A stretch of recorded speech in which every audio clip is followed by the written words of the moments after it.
एक सवाल पूछता हूँ जो शायद थोड़ा अनकंफर्टेबल फील हो। आप बाहर, अब्रॉड में, दुबई, सिंगापुर, लंदन या बी एरिया में बहुत मेहनत कर रहे हैं। You've been diligent। आप रेगुलर इंडिया पैसा भेजते हैं। लेकिन अगर मैं आपसे कहूं कि पिछले 10 सालों में आपकी सेफ इंडियन इन्वेस्टमेंट्स एक्चुअली पैसे लूज कर रही है, मेन मार्केट क्रैश की बात नहीं कर रहा। मैं बात कर रहा हूं एक ऐसी चीज की जो बहुत साइलेंट है। I call it the NRI invisible tax. ये तीन चीजों का कॉम्बिनेशन है: इन्फ्लेशन, रूपी डेप्रिसिएशन और वो मैसिव रेगुलेटरी चेंजेस जो जुलाई 2024 में आए हैं। अगर आप एक एनआरआई है जिनके पास $1 मिलियन से ज्यादा लिक्विड एसेट्स है, तो वो पुराना प्लेबुक, फिक्स्ड डिपॉजिट्स और होम टाउन में फ्लैट खरीदना सिर्फ आउटडेटेड नहीं है, इट्स डेंजरस। मेरा नाम कुणाल है, रिप्रेजेंटिंग ईपीके कैपिटल। हम जनरेशंस के लिए वेल्थ बिल्ड करने में स्पेशलाइज करते हैं। और आज मैं एक ऐसी स्ट्रैटेजी शेयर करूंगा जो हम अपने ultra high net worth clients के लिए उसे करते हैं। इसका नाम है set it and forget it plan. No tenant headaches, no FEMA penalties, बस पूरे कंपाउंडिंग रिपेट्रिएबल वेल्थ। चलिए शुरू करते हैं। सबसे पहले let's address the elephant in the room, real estate. Decades से हर एनआरआई का ड्रीम रहा है इंडिया में प्रॉपर्टी लेना। It felt tangible, it felt safe. लेकिन जुलाई 2024 के बजट ने इसका पूरा मैथ बदल दिया। आपने सुना होगा कि प्रॉपर्टी पर long term capital gains tax घटाकर 12.5% हो गया। Sounds good, right? पर यहाँ एक फाइन प्रिंट है जो ज्यादातर लोगों ने मिस कर दिया। गवर्नमेंट ने इंडेक्सेशन बेनिफिट हटा दिया, वो टूल जो आपकी परचेज प्राइस को इन्फ्लेशन के हिसाब से एडजस्ट करता था। अब रेसिडेंट इंडियंस के लिए तो शोर मचा और गवर्नमेंट ने उन्हें चॉइस दी, या तो 12.5% बिना इंडेक्सेशन के पे करो या 20% इंडेक्सेशन के साथ। But guess what? आपको यानी एनआरआईज को ये चॉइस नहीं मिलती। सही सुना आपने। अगर आपने 10 साल पहले कोई प्रॉपर्टी ली थी तो आपका इन्फ्लेशन एडजस्टेड कॉस्ट अब मैटर नहीं करता। आपको प्योर नॉमिनल प्रॉफिट पर टैक्स देना होगा। जब आप इसे कंपेयर करते हैं बेली 2 to 3% रेंटल यील्ड से और 5000 माइल्स दो बैठकर प्रॉपर्टी मैनेज करने की हासिल से, तो रियल एस्टेट अचानक एसेट कम और लायबिलिटी ज्यादा लगने लगता है। तो पैसा जाए कहाँ? आपको इंडिया की ग्रोथ चाहिए पर डॉलर की स्टेबिलिटी भी। आपको रिटर्न्स चाहिए पर आप रोज रात को फोन चेक नहीं करना चाहते। ईपीके कैपिटल में हम बनते हैं 3 फंड सॉवरेन पोर्टफोलियो।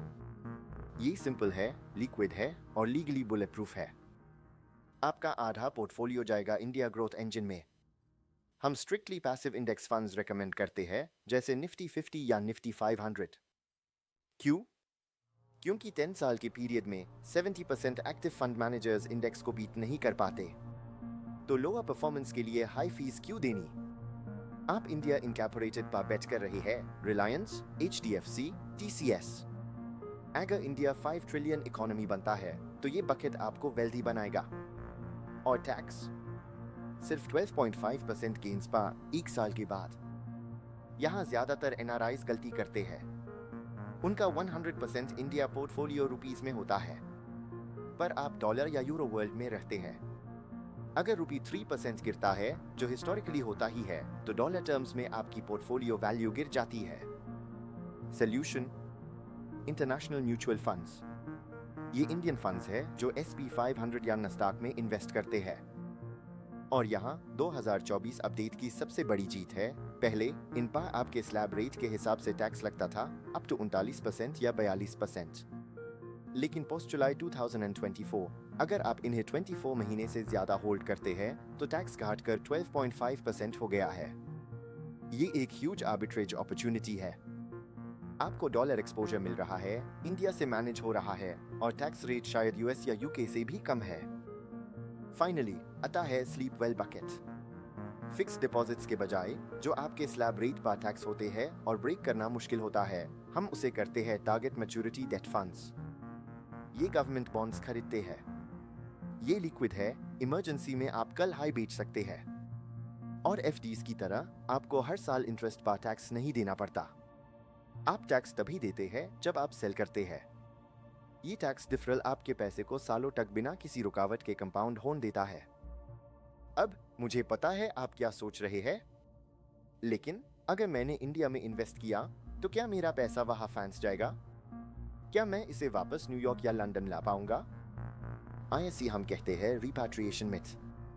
अगर आप अपने NRE अकाउंट से इन्वेस्ट करते हैं तो पैसा फुली रिपैट्रिएबल है।